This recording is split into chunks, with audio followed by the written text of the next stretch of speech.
Chandigarh news express में आप सभी का स्वागत है और अब खबरें विस्तार से। चंडीगढ़ स्थित पंजाब यूनिवर्सिटी में पीयू प्रशासन की अनुमति के बिना सिंडिकेट की मीटिंग 23 नवंबर को बुलाई गई है। इस मीटिंग की अहमियत क्या होगी, इसको लेकर पूर्व असिस्टेंट रजिस्ट्रार लाजपत राय से जब बात की तो उन्होंने बड़ी बेबाकी से कहा कि वीसी साहब को मनमानी छोड़कर सिंडिकेट की मीटिंग बुलानी चाहिए, क्योंकि जितनी अहमियत पंजाब यूनिवर्सिटी में वीसी की है उतनी ही अहमियत सिंडिकेट की भी है। राय ने कहा कि सीनेट के चुनाव को लेकर भी जल्द फैसला लिया जाना चाहिए। इसके अलावा उन्होंने वीसी से कहा कि पेंशन के मुद्दे को तुरंत सुलझाए, क्योंकि सेवानिवृत्त हो चुके कई लोग स्वर्ग को सिधार चुके हैं और कई तो भूखों मर चुके हैं। यहाँ यह भी बता दें कि काफ़ी संख्या में पीयू में ऐसे कर्मचारी और अधिकारी हैं जिन्हें सेवानिवृत्ति के बाद भी पेंशन नहीं मिल रही। ऐसे में वीसी से उम्मीद है कि पेंशन को लेकर जल्द कुछ करें। वहीं भाजपा के पक्षधर लाजपत राय ने सांसद किरण खेर और पूर्व भाजपा अध्यक्ष संजय टंडन को भी आड़े हाथों लिया है। पूरी रिपोर्ट को जरूर देखें कि पीयू में क्या चल रहा है और भाजपा की सरकार जनता के प्रति कितनी चिंतित है। मेरे ख्याल में ये मीटिंग 23 तारीख को जो सिंडिकेट के मेंबर्स ने बुलाई है वो मीटिंग कहीं भी मतलब यूनिवर्सिटी के कैलेंडर के मुताबिक नहीं है, क्योंकि वाइस चांसलर साहब को मीटिंग बुलानी चाहिए थी, जो बहुत डिले कर चुके हैं और प्रॉमिस भी किया था कि मैं मीटिंग कॉल करूंगा, इनको करनी चाहिए थी। तो ये जो मीटिंग बुलाई नहीं जा रही है और ये मीटिंग बुला रहे हैं, ये दो तरह की बातें हैं। नहीं, ये वाइस चांसलर साहब की मनमानी नहीं चलेगी, इसमें मनमानी बिल्कुल नहीं चलेगी, क्योंकि सिंडिकेट के मेंबर भी उतने ही इंपॉर्टेंट है जितने वाइस चांसलर साहब हैं, इसमें कोई शक नहीं। आप देखिए कि पार्लियामेंट चल रहा है, विधानसभा चुनाव हो रहा है, सिंडिकेट की मीटिंग में कोरोना का कोई चक्कर नहीं है, कोई इतने ज़्यादा मेंबर भी नहीं है जितने सेनेट में होते हैं। सिंडिकेट के थोड़े से मेंबर हैं, 15 बंदे क्या नहीं मतलब मीटिंग कर सकते हैं। तो वाइस चांसलर साहब को किस चीज़ का डर है कोरोना से? कोरोना तो है ही नहीं वहाँ। मान लीजिए कोरोना का डर नहीं है तो कौन सा आखिर वो डर है जिसके वजह से ये सिंडिकेट की मीटिंग नहीं बुला रहे? ये पॉलिटिकल गेम खेली जा रही है दोनों तरफ से। वाइस चांसलर साहब भी पॉलिटिकल गेम खेल रहे हैं और ये सिंडिकेट के मेंबर भी जिद में आके अगर ये कर रहे हैं तो वो इनको पहले सहमति लेनी चाहिए थी और ज़रूरी था। सहमति लेकर ही इनको मीटिंग कॉल करानी चाहिए थी और वाइस चांसलर साहब को भी मानना चाहिए था। जिद में कभी भी यूनिवर्सिटी का भला नहीं हो सकता। जो बातें उठ के आ रही है, जो सामने बात आ रही, कहा जा रहा है कि सीनेट और सिंडिकेट इन दोनों का ही अस्तित्व खत्म करने की तैयारी की जा चुकी है। ऐसा तो वाइस चांसलर साहब ने नहीं कहा। कल के न्यूज़पेपर में ये बिल्कुल क्लियर वाइस चांसलर साहब ने कह दिया था कि मैं सेनेट के इलेक्शन को सिर्फ पोस्टपोन ही किया है। मैं ये जो देख रहा हूँ अखबारों में छप रहा है कि ये सारी अफवाह होनी चाहिए, अफवाह ही होनी चाहिए, अच्छी बात है। सिंडिकेट सेनेट के मेंबरों ने क्या किया है ऐसा जिससे ये मीटिंग ना कॉल करना, ये इलेक्शन ना कराना, ये गलत है। कॉन्स्टिट्यूशनल के हिसाब से मीटिंग होनी चाहिए थी और इलेक्शन भी होने चाहिए थे। आप देखिए कि जो आप लोगों में खासकर जो रिटायर कर चुके हैं और उनको पेंशन नहीं मिल रहा, बहुत पेंशन, इसमें जो सिंडिकेट की मीटिंग होगी तो शायद पेंशन की भी बात आएगी। हम उम्मीद रखते हैं कि सिंडिकेट के मेंबर वाइस चांसलर साहब को मना लेंगे और हमारा पेंशन का मुद्दा ऑन प्रायोरिटी पर इनको सॉल्व कराएंगे।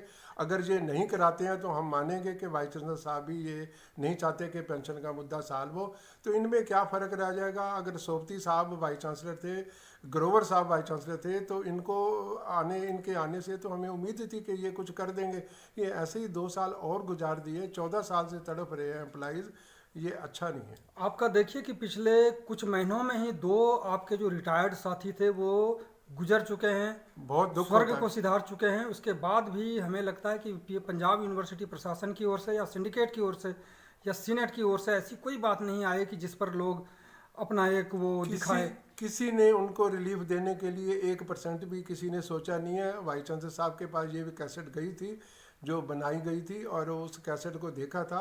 कम से कम उनको एक स्टेटमेंट देनी चाहिए थी कि अपने कुलीग, अपने एम्प्लॉई जिन्होंने 30 से 40 साल नौकरी की है और उनका ये हाल हो रहा है, थोड़ा बहुत तो रिलीफ देने के लिए कोई बात तो कौन देगा ये रिलीफ? सिंडिकेट नहीं, सीनेट नहीं, वाइस चांसलर चांसलर कॉम्पिटेंट है, ये रिलीफ दे सकता है। इनके पास काफ़ी सारे फंड होते हैं। आफ्टर ऑल जो बंदा इतना गरीब है, जिसके पास इनकम सोर्स बिल्कुल नहीं है, बच्चे भी नहीं है, शादी भी नहीं करी है, और उस लेडी की भूख से डेथ हो गई है, ये बड़ा अफसोसनाक बात है। लाजपत राय साहब, जब भी भाजपा जब भी कोई लोकसभा चुनाव या और भी कोई चुनाव चंडीगढ़ में होता है तो आप सक्रिय हो जाते हैं। बिल्कुल और जाता हूं। भाजपा के साथ घूमते फिरते हैं। बिल्कुल जाता हूँ, बिल्कुल जाता हूँ। मैंने इनकी और काफी उसी भाजपा की सरकार जब बन गई है तो आपका पेंशन कहाँ पे है, किस स्थिति में है?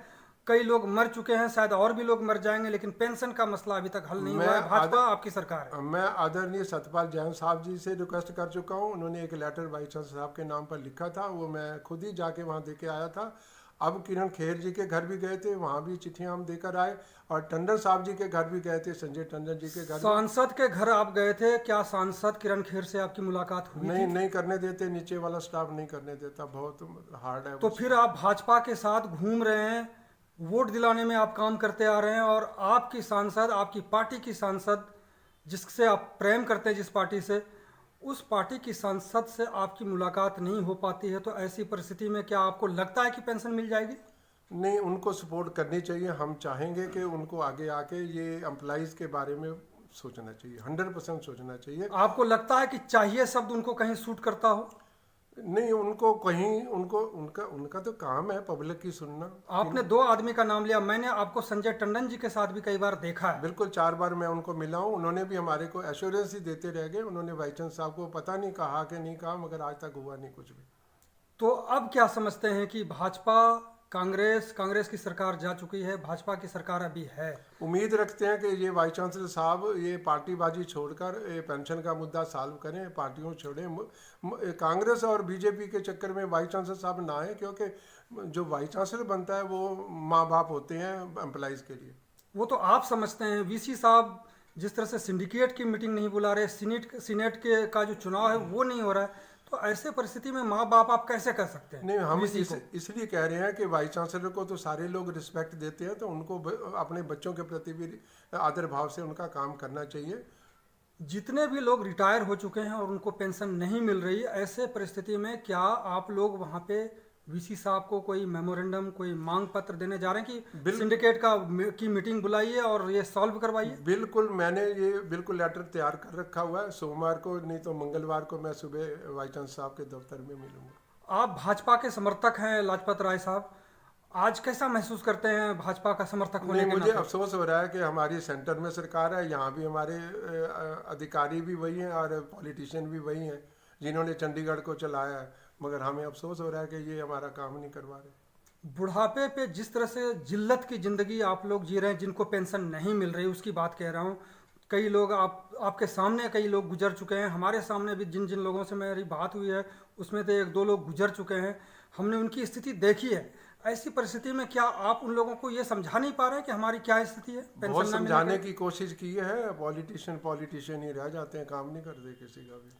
क्या आज के बाद आप जो समर्थन करते हैं पार्टी वाइज वो आप छोड़ देंगे? ये नहीं, इनको विचार करना पड़ेगा कि अपने जो जिनके साथ आप ये मतलब अपना चुनाव जीतते हैं उनके बारे में अगर नहीं सोचेंगे तो पब्लिक भी बहुत कुछ इनका जवाब देगी। 6 साल बीजेपी की सरकार हो गई, वो अब तक नहीं सोच पाए हैं। आप लोग तो बहुत पहले से सोचते आ रहे हैं, आप अपनी सोच कब बदलेंगे?